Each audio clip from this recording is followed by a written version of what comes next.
अब हम लोग आगे इस सवाल को देखते हैं। अब हमारा क्वेश्चन क्या है? अब हमारा क्वेश्चन कल की तरह एक क्वेश्चन है। क्या है ना क्वेश्चन, कोई धन निश्चित दर से साधारण ब्याज के अंतर्गत 3 वर्ष में 780 रुपये हो जाता है, जबकि 6 वर्ष में 960 रुपये हो जाता है, तो वह राशि तथा दर क्या होगा? ये कल वाला एक क्वेश्चन है। आज हम इसको क्या करते हैं ना, थोड़ा सा और इसको इलेबोरेट करके बताते हैं, क्वेश्चन को कैसे और अच्छे तरीके से डील कर सकते हैं। क्या कह रहे हैं ना, कोई धन निश्चित दर से साधारण ब्याज के अंतर्गत 3 वर्ष में 780 रुपये हो जाता है। इसका क्या मतलब है ना, कोई धन है जो 3 साल में कितना हो जा रहा है, तो 780 रुपये हो जाता है। हो जाता है, ये वर्ड जब हो जाता है लगा हुआ होता है तो क्या मतलब है कि ये 780 रुपये मिश्र धन दे रखा है। क्या मतलब है ना कि ये मूलधन साथ ही साथ क्या है ना, 3 साल का ब्याज जोड़ कर क्या है ना, ये 780 रुपये है। यही होता है ना मिश्र धन। सही तरीके से अगर समझें तो ये हमारा 3 साल का मिश्रधन दिया हुआ है 780। मिश्रधन मतलब क्या होता है ना, मूलधन और साथ ही साथ ब्याज। प्रिंसिपल, हमारा प्रिंसिपल पी मान लिया और 3 साल का इंटरेस्ट, ये दोनों ऐड कर देते हैं तो 780 के बराबर। फिर क्या कह रहा है, 6 साल में 960 हो जाता है। इसका मतलब मूलधन तो वही रहेगा ना, मूलधन तो चेंज नहीं होता है, मूलधन तो पी है। और ये 6 साल का इंटरेस्ट अगर ऐड कर दें तो अब ये कितना हो जाता है, तो 960 हो जाता है। अब हम इसको क्या करते हैं, माइनस करते हैं। अब जैसे इसको माइनस करते हैं तो क्या मिलता है ना, इस सेकेंड वाले से पहले सेकेंड से पहले में माइनस करते हैं तो 6, ये पी और पी कैंसिल हो गया, 6 में से 3 माइनस हो गया तो 3i बराबर क्या मिल गया, ये 0, ये 8, 180। इसका मतलब क्या है ना, 3 साल का इंटरेस्ट कितना हो गया, तो 180 रुपये। अब 3 साल का इंटरेस्ट हो गया, या तो इसे 3 साल है और यहाँ 3 साल का क्या है ना मिश्रधन दे रखा है कितना, तो 780 रुपये। 3 साल का मिश्रधन 780 और 3 साल का ब्याज 180। तो अगर हम लोग मूलधन निकालना चाहे तो क्या करें, तो ये हम लोग 780 मिश्रधन में से अगर हम लोग ब्याज को माइनस कर लें तो क्या हो जाएगा, 600 रुपये हमारा मूलधन मिल गया। ये हमारा एक आंसर आ गया। अब कल जैसे ये बताए थे, रेट का एक फॉर्मूला लगा के हम लोग रेट आसानी से निकाल सकते हैं। तो रेट का फॉर्मूला क्या है ना, तो ब्याज गुने 100 बटे मूलधन गुने समय। तो ब्याज हमारा कितना है, तो 180 गुना 100 बटे मूलधन के जगह पे हम लोग रख लेते हैं 600, और समय, समय कितना, 3 साल पे हम लोग काम कर रहे हैं तो यहाँ रख लेते हैं 3। 2 0 खत्म हो गया और ये कैंसिल हो जाएगा 10 बार में। तो हमारा रेट क्या आ गया ना, 10% आसानी से रेट आ गया। अगर हम रेट हम लोग एक और तरीके से फाइंड कर सकते हैं, बाकी फिलहाल तो यही सही है, इसी पे हम लोग काम कर लेंगे। अब हमारा सवाल क्या है, एक व्यक्ति अपनी संपत्ति को 3 भागों में बांटकर 2 वर्ष, 3 वर्ष एवं 4 वर्ष के लिए 12% वार्षिक साधारण ब्याज की दर से बैंक में जमा करता है, जिससे प्रत्येक राशि पर समान ब्याज प्राप्त होता है। यदि उसने कुल 1,56,000 रुपये जमा किया हो तो 2 वर्ष के लिए कितना रुपये जमा किया। क्वेश्चन को हम लोग क्या ना अच्छी तरीके से समझते हैं। क्वेश्चन में क्या कहा है, एक आदमी क्या कह रहा है कि 1,56,000 रुपये बैंक में जमा किया, अलग अलग भाग में बांट कर, 3 भाग में, टोटल 1,56,000 रुपये। उसको क्या किया, 3 भाग में बांट दिया। एक भाग को 2 साल के लिए रखा, दूसरे भाग को 3 साल के लिए जमा किया, तीसरे भाग को 4 साल के लिए जमा किया, और सब पे रेट क्या चल रहा है, तो 12% रेट चलता है। तो क्या हुआ इन सब के बाद 2 साल, 3 साल, 4 साल के बाद क्या हुआ, प्रत्येक राशि पर समान ब्याज प्राप्त हुआ। ये सारे राशि पर ब्याज समान प्राप्त हुआ, तो कह रहा है 2 वर्षों के लिए इस पर कितना रुपए जमा किया। ध्यान से समझना है, इस टाइप के सवाल में क्या होता है ना, या तो क्या कहेगा कि समान ब्याज प्राप्त होता है, या तो कहेगा समान मिश्र धन प्राप्त होता है। यही दोनों टाइप के सवाल बनते हैं। अगर जब भी हमारा समान ब्याज प्राप्त हो ना, तो इसका क्या होता है, एक मूलधन का एक रेशियो बनता है। मूलधन का रेशियो क्या बनता है ना, 1/R1T1 अनुपात 1/R2T2 रेशियो 1/R3T3, या फिर इसी तरह से और दिया हुआ रहे तो ये हमारा क्या होता है, तो मूलधन का जितने रुपए टोटल जमा कर रहा है ना, उसका ये रेशियो बनता है। और यहाँ से हमारा काम हो जाएगा आसान। हाँ, ये तभी अप्लाई होगा जब ये दिया हुआ कंडीशन दिया हो, समान ब्याज प्राप्त हो, तभी ये कंडीशन हम लोग अप्लाई करेंगे और आसानी से आंसर निकाल लेंगे। तो इस क्वेश्चन का जैसे हम लोग आंसर निकालते हैं तो क्या मिलेगा ना, 1/R1 के जगह पे हम लोग, रेट तो सबके लिए 12% है ना, रेट R1 12 मल्टीप्लाई T1 की जगह पे हम लोग 2 रख लेते हैं, अनुपात 1/, फिर R2 ये तो 12 ही है, फिर T2 के जगह पर 3, अनुपात फिर 1/R3 की जगह पे, रेट तो 12 ही है, और समय हो गया 4। यहाँ से अनुपात में क्या होगा, तो ये 12 12 12 तीनों में तो कैंसिल हो गया। अब क्या बचा, 1/2 अनुपात 1/3 अनुपात 1/4। अब इस रेशियो को क्या करते हैं, सीधा कर लेते हैं। सीधा कैसे करते हैं ना, नीचे में जो भी नंबर होता है उसका एलसीएम लेते हैं, 2 3 और 4 का एलसीएम लेंगे और जितना एलसीएम आएगा तीनों में मल्टीप्लाई कर देंगे। तो देखते हैं 2 3 और 4 का एलसीएम कितना होता है, 12, और 12 से इसमें भी मल्टीप्लाई करेंगे, 12 से इसमें भी मल्टीप्लाई करेंगे, 12 से इसमें भी मल्टीप्लाई करेंगे। तो हम यहाँ पे लिख देते हैं 12 से तीनों में यहाँ पर मल्टीप्लाई कर लेते हैं। तो क्या मिल जाएगा, 2 से 12 कैंसिल हो गया 6 बार में, 3 से 12 कैंसिल हो गया 4 बार में, 4 से 12 कैंसिल हो गया 3 बार में। इसका क्या मतलब है, 1/6, दूसरा भाग 4 है और तीसरा भाग 3 है। यहाँ से टोटल देख लेते हैं कितना मिल गया, 6 4 10 3 13। यहाँ से टोटल है 13 और क्वेश्चन से टोटल कितना है, तो 1,56,000। तो क्या कहेंगे, 6 4 10 3 13, 13 किसके बराबर, तो 13 बराबर है 1,56,000 के। इसीलिए हमसे क्या पूछा गया है, तो 2 वर्षों के लिए कितना, 2 वर्ष यहाँ पहले है तो पहला यहाँ पे क्या 6, इसीलिए 6 बराबर हम लोग निकाल लेते हैं। यहाँ से क्रॉस मेथड कर लेते हैं, या फिर हम लोग बराबर में ऊपर ऊपर कैंसिल कर सकते हैं। 13 से ये कैंसिल हो जाएगा कितने बार में, तो 13 से ये कैंसिल हो जाता है 12 बार में, और इस पर 000 12,000, और फिर क्रॉस में गुना कर लेते हैं, 12 गुना 6 क्या हो जाएगा, तो 72,000 रुपये 2 वर्षों के लिए जमा कर रहा है। अब हम लोग नेक्स्ट क्वेश्चन को देखते हैं। सेम वही क्वेश्चन है, आप लोग चाहे तो इसको वीडियो पॉज करके बना सकते हैं, बिल्कुल ये आसान क्वेश्चन है।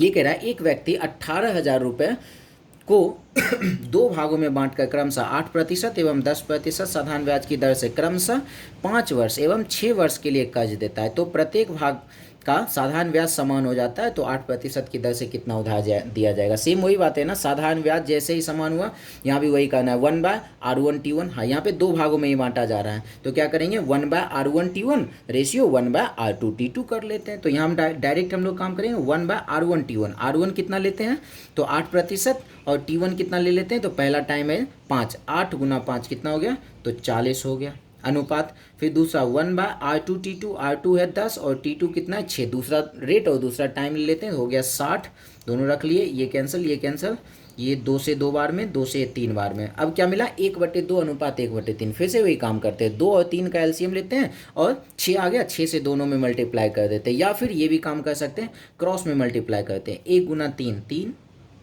2 गुना 1 2, ये भी कर सकते हैं। रेशियो मिल गया, पहला 3 और दूसरा 2, टोटल यहाँ से कितना हो गया, टोटल यहाँ से हो गया 5, और क्वेश्चन से टोटल कितना है, तो 18,000। क्या कहेंगे, ये 5 किसके बराबर है, तो 18,000 के बराबर है। हमसे पूछा क्या गया, 8% पर, 8% ये पहला वाला है ना, पहला वाला 3, इसीलिए हमसे 3 बराबर पूछा गया।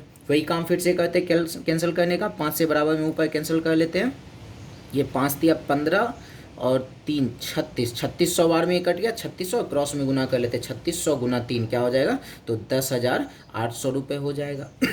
ये क्रॉस में क्या करते हैं ना, ऊपर ऊपर हम लोग कैंसिल करते हैं, नीचे नीचे कैंसिल कर सकते हैं, क्रॉस में क्या करते हैं, तो हम लोग मल्टीप्लाई कर सकते हैं, या फिर कई बार हम लोग क्रॉस मेथड काम कर रखे, वहाँ से भी आप लोग काम कर सकते हैं, 10,800 आ जाएगा। अब हमारा सवाल क्या है, क्वेश्चन वही है, बस अब अंतर क्या है ना, इसमें मिश्र धन समान दिया हुआ है। एक बार ध्यान से क्वेश्चन को पढ़ते हैं। 18,000 रुपये 2 भागों में बांटकर क्रमशः 10% एवं 8% वार्षिक साधारण ब्याज की दर से 6 वर्ष एवं 5 वर्ष के लिए उधार दिया जाता है। तो अंत में मिश्र धन समान होता है, तो 10% पर कितना कर दिया गया, वही बातें हैं। 18,000 रुपये 2 भाग में बांटा गया, एक रेट 10%, दूसरा रेट 8%, एक रेट पहला वाला समय 6 वर्ष, दूसरा वाला समय 5 वर्ष। इस पर क्या है, तो मिश्रधन समान है। अब क्या है ना, मिश्रधन जैसे ही समान होता है ना, तो मूलधन का रेशियो हम लोग क्या रखते हैं, 1/, बस इसमें 100 प्लस RT कर लेते हैं। फिर आगे बढ़ेंगे, यहाँ क्या करना होगा, 100 R1T1, फिर 100 प्लस R2T2, इसी तरीके से हम लोग करते जाएंगे, 100 प्लस R3T3, इसी तरह से करते जा रहे हैं। मतलब इसमें मिश्रधन समान होने वाले में क्या है ना, कि क्या करना, एक्स्ट्रा में 100 ऐड हो जाता है, R1T1 के साथ 100 ऐड हो जाएगा। अब हम लोग काम कर लेते, बिल्कुल आसानी से काम हो जाएगा। 1/2 भागों में ही बांटा गया तो 2 ही बार रहेगा। पहला रेट 10 और पहला टाइम 6, 10 गुना 6 60, और 100 ऐड कर लेते हैं तो हो गया 160। यहाँ पे सेकेंड में आते हैं, तो दूसरा वाला रेट 8% और दूसरा वाला टाइम 5, 8 गुना 5 40, और 100 ऐड कर लेते हैं तो 140 हो गया। 0 0 कैंसिल, 2 से 8 वार में, 2 से 7 वार में। फिर वही काम क्रॉस वाला काम करते हैं, 1 गुना 7 7, 1 गुना 8 8, क्या मिल गया 7:8। यहाँ से टोटल कितना है तो 15, क्वेश्चन से टोटल कितना है तो 18,000। तो क्या कहेंगे 15 किसके बराबर है तो 15 बराबर है 18,000 के। तो हमसे क्या पूछा गया 10%, मतलब ये पहला वाला रेट, मतलब पहला वाला ये 7 हमसे पूछा गया। तो 7 बराबर वर्ड कर लेते हैं। 15 से 180 कैंसिल हो जाएगा 12 बार में, इस पर डबल जीरो है और ये फिर 1200 गुना 7 क्या हो जाएगा 12 गुना 7 84, और इस पर ये दोनों जीरो 8400 रुपये हो गया। बिल्कुल आसानी से सॉल्व हो गया। अब नेक्स्ट हमारा क्वेश्चन टाइप चेंज हो रहा है, ध्यान से इस क्वेश्चन को सीखना है, बहुत ही मज़ेदार सवाल है। क्वेश्चन है एक व्यक्ति 10,500 में से 7,500 रुपये 12% वार्षिक एवं शेष राशि को 15% वार्षिक ब्याज की दर से कर्ज दिया, तो वर्ष के अंत में कुल राशि पर कितने प्रतिशत की दर से साधारण ब्याज प्राप्त होगा। ध्यान से समझना है। एक आदमी के पास 10,500 रुपये है, जिसमें से क्या किया वो 7,500 रुपये को 12% की दर से लगा दिया। फिर जो शेष बचा 10,500 है, जिसमें से 7,500 हो चुका है, बचा कितना 3,000 रुपये बचा है। अब इस पर क्या किया तो 15% की दर से दे दिया। अब हमसे इतना देने के बाद पूछा है ये इसको सब मिला के पूरे रुपए पर ये 10,500 पर इसे कितने % का रेट मिलेगा। तो ध्यान से इसको बनाते हैं। 7,500 पे 12% का हो गया, 3,000 पर 15% का हो गया, और सब मिला के 10,500 पे नहीं मालूम है, यही हमसे पूछा गया तो 8% का। अब इस कैलकुलेशन को क्या करते हैं ना आसान करते हैं, ध्यान से समझना है। इसका इंटरेस्ट ऐड कर दें तो यही टोटल का इंटरेस्ट होगा ना। हम एक काम करते हैं, इस तीनों का रेशियो निकालते हैं। 2 जीरो 2 जीरो 2 जीरो खत्म हो गया। 15 से 5 बार में, 15 से 2 बार में और 15 से 7 बार में। हम ये कहेंगे पहला भाग 5 है, दूसरा भाग 2 है, और सब मिला के कितना हो गया 5 और 2 हो गया 7। अब पहला भाग 5 है, इस पर रेट कितना चल रहा है 12% का। टाइम कुछ नहीं दिया हुआ है, तो वर्ष के अंत में कह रहा है तो 1 रखते हैं और 1 से मल्टीप्लाई करे ना करे कोई फ़र्क नहीं पड़ता है, तो टाइम को छोड़ देते हैं प्लस। फिर दूसरा है भाग 2 और इस पर रेट क्या है तो 15%। अब सब मिला के मेरा रुपए कितना है 7, इस पर रेट है 8%।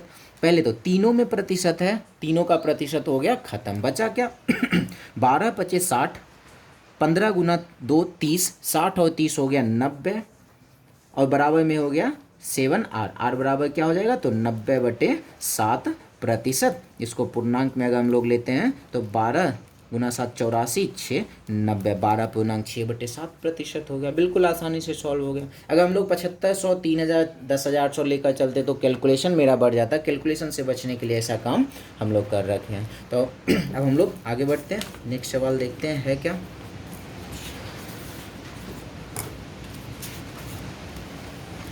एक सेम ऐसा ही सवाल है, आप लोग इसको सही तरीके से वीडियो पॉज करके बना सकते हैं। क्या है क्वेश्चन में, एक व्यक्ति 18,000 रुपये को 3 भागों में 2:3:4 में बांटकर साधारण ब्याज के अंतर्गत कर्ज देता है। इससे पहले हम लोग रेशियो निकाल रखे थे, यहाँ पे रेशियो दे ही रखा है तो टेंशन की नहीं बात है। रेशियो यहाँ पे मेरे पास शॉर्ट करके दिया हुआ ही है तो काम आसान हो गया। पहले पर और दूसरे पर रेट दे रखा है, पहले पर 6%, दूसरे पर रेट 8% है। कहता है तो तीसरे भाग को कितने प्रतिशत की दर से कर्ज दिया जाए कि कुल 12% की दर से ब्याज प्राप्त हो। क्या है ना, पहले वाले पर 6% दे दिया है, दूसरे वाले पर 8% दे दिया है, तीसरे वाले पे पूछ दिया है, और सब मिलाकर रेट 12% दे दिया है। अब इसको बनाते हैं। पहला वाला भाग कितना 2, इसका रेट 6% प्लस दूसरा वाला भाग 3, इसका रेट 8%, तीसरा वाला भाग 4, इस पर रेट मालूम नहीं 8%, और सब मिलाकर कितना 4 3 7 और 2 हो गया 9। और इस पर रेट कितना तो 12%। सब में प्रतिशत है, प्रतिशत की कहानी हो गया खत्म। तो बचा क्या 6 दूना 12, 8 या 24, तो 12 24 हो गया 36, और 12 गुना 9 108। हम लोग क्या करते हैं ना, अब डायरेक्ट काम करते हैं, 108 में से 36 को माइनस कर लेते हैं, तो यहाँ तो बच गया 4R, और 108 में से अगर हम लोग 36 को माइनस करते हैं तो क्या मिल जाएगा 72, और 4 से 72 कट गया 18 बार में, तो रेट कितना मिल गया तीसरे वाले भाग का 18% रेट हो गया। कितना आसानी से सॉल्व हो गया हमारा सवाल। अब हमारा एक और आसान क्वेश्चन है। वार्षिक ब्याज की दर 11.5% से 10% रह जाने पर किसी व्यक्ति को 55.5 रुपये वार्षिक हानि होती है, तो उसकी राशि कितनी है। सीधी सी बात क्या है ना रेट पहले था 11.5%, घट कर कितना हो गया 10%।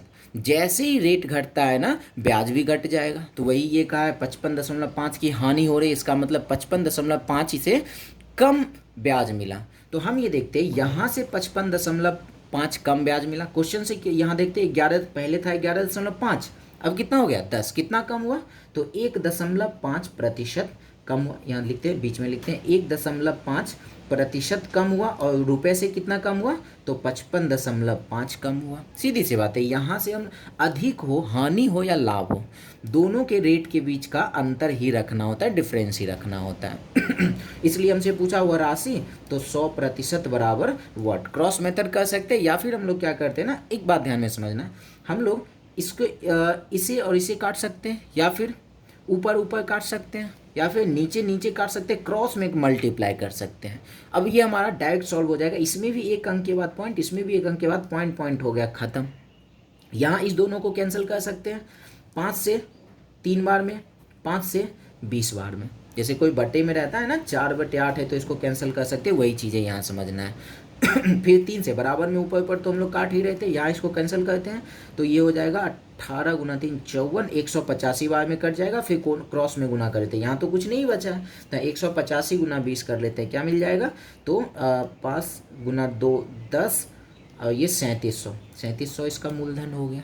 फिर से आप लोग चाहे तो इस सवाल को बना सकते हैं, सेम आसानी से बन जाएगा। क्या है ना, वार्षिक ब्याज की दर 8% से 5% हो जाने पर 300 रुपये की हानि होती है, तो वह राशि क्या है। अब 8% है, 5% हो गया, ब्याज कम मिलेगा। ब्याज कितना कम मिला, 300 रुपये कम मिला। देखते हैं, पहले 8 था, अब 5 हो गया, कितना कम हो गया, तो 3% कम हो गया, और रुपये कितना कम हुआ, तो 300 हो गया। वह राशि पूछा, इसलिए 100% बराबर व्हाट कर लेते हैं। फिर 3% तो खत्म ही हो जाना है, 3 से 300 कट गया 100 बार में, 100 × 100 क्रॉस में गुना कर लेते हैं, तो क्या मिल जाएगा, 10,000 रुपये उसका मूलधन था। तो आज के लिए बस इतना ही रहने देते हैं, मिलते हैं हम लोग नेक्स्ट वीडियो में। धन्यवाद।